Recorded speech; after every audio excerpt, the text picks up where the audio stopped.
હાલના સમયમાં યુવાધન નશાકારક કફ syrup, tablet તથા ડ્રગ્સના રવાડે ચડેલ હોવાનું મોટાભાગના મીડિયા તથા પ્રેસમાં આવતું હોય છે. તે આધારે મેડિકલ સ્ટોરોમાં તથા અન્ય સ્થળે તપાસની કાર્યવાહી સાબરકાંઠા જિલ્લામાં કાર્યરત છે.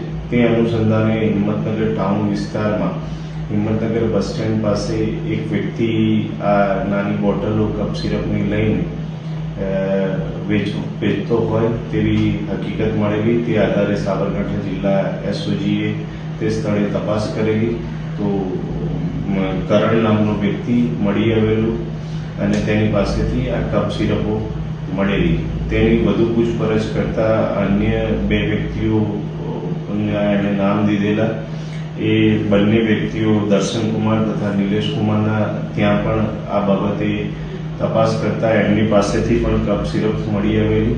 એટલે કુલ આ ત્રણેય જગ્યાએથી 176 નંગ કફ સિરપ પ્રિસ્ક્રિપ્શન વગર મળી આવેલી, જે આધારે હિંમતનગર બી ડિવિઝનમાં જાણવાજોગ ફરિયાદ નોંધવામાં આવેલ છે અને હાલ તપાસ ચાલુ છે.